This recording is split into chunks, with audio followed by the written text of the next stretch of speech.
friends, welcome to Revathi Samayalarai recipes. இன்னைக்கு வீடியோல நம்ம என்ன பார்க்க போறோம் அப்படினா chicken மிளகு வறுவல் எப்படி பண்றதுன்னு பார்க்கலாம். இந்த டிஷ்க்கு ரொம்பவே முக்கியமான மசாலா பொடி எப்படி தயார் பண்றதுன்னு பார்க்கலாம். ஃபர்ஸ்ட் கடாயில 3 பட்டை, 2 கிராம்பு, அப்புறம் 1 டீஸ்பூன் சீரகம் போட்டுக்கலாம். அதே மாதிரியே 1 டீஸ்பூன் மிளகு. அதுக்கு அப்புறம் 1 டீஸ்பூன் சோம்பு போட்டுக்கலாம். வர கொத்தமல்லி 1 டீஸ்பூன் சேர்த்துக்கலாம். இப்போ இது எல்லாத்தையும் நம்ம வறுத்து எடுத்துக்க போகிறோம். ரொம்ப வறுக்கணும்னு அவசியம் இல்லை, லைட்டாக வறுத்தாலே போதும். இப்போ இது நல்லா வறுபட்டுருச்சு.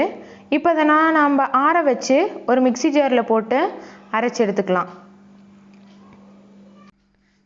நல்லா ஆற விட்டு அதுக்கப்புறம் போட்டு அரைங்க, ரொம்ப சுட சுட போட்டு அரைச்சிடாதீங்க. இப்போது நம்ம வறுத்ததை பொடி பண்ணி எடுத்துக்கிட்டாச்சு. இது ஒரு பக்கம் இருக்கட்டும்.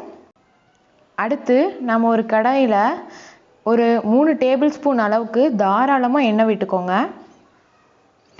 அது எண்ணெய் ஹீட் ஆனதும் 1 கப் சின்ன வெங்காயம் நறுக்குனது அதை சேர்த்துக்கோங்க. 1 கொத்து கருவேப்பிலையும் சேர்த்துக்கோங்க. 2 பச்சை மிளகா. இது எல்லாத்தையும் நல்லா வதக்கிக்கோங்க. இதெல்லாம் வதங்கினதுக்கப்புறம் நம்ம 1 டேபிள் ஸ்பூன் இஞ்சி பூண்டு பேஸ்ட் அதை நம்ம சேர்த்துக்கலாம்.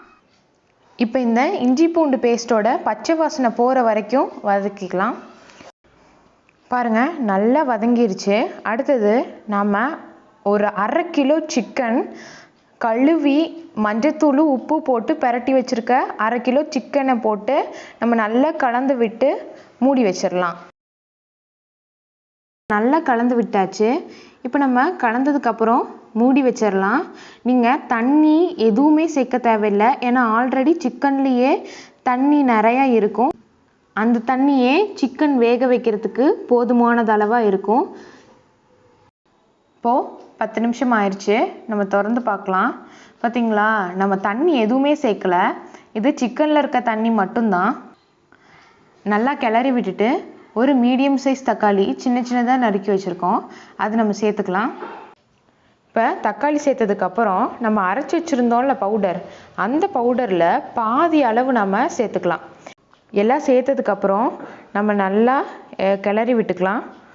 கிளறினதுக்கப்புறம் நம்ம மூடி போட்டு ஒரு 10 நிமிஷம் வேக விட்டுடலாம். இந்த தக்காளியோட டேஸ்ட்டும் மசாலாவோட ஃப்ளேவரும் நல்லா அந்த சிக்கனுக்குள்ளே இறங்கணும். இப்போ சிக்கன் 3/4 வாசி வெந்துருச்சு. இப்போ நல்லா கிளறி விட்டு மறுபடியும் ஒரு 10 நிமிஷம் மூடி போட்டு வேக வச்சுக்கோங்க. இப்போ சிக்கன் நல்லா வெந்துருச்சு. நம்ம ஏற்கனவே அரைச்சி வச்சுருந்த பவுடரில் பாதி சேர்த்திட்டோம்.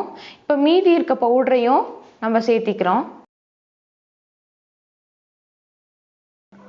பவுட்ரு சேர்த்ததுக்கப்புறம் நல்லா கலந்து விட்டுட்டு ட்ரையாக தண்ணி இல்லாமல் வறுத்துக்கோங்க.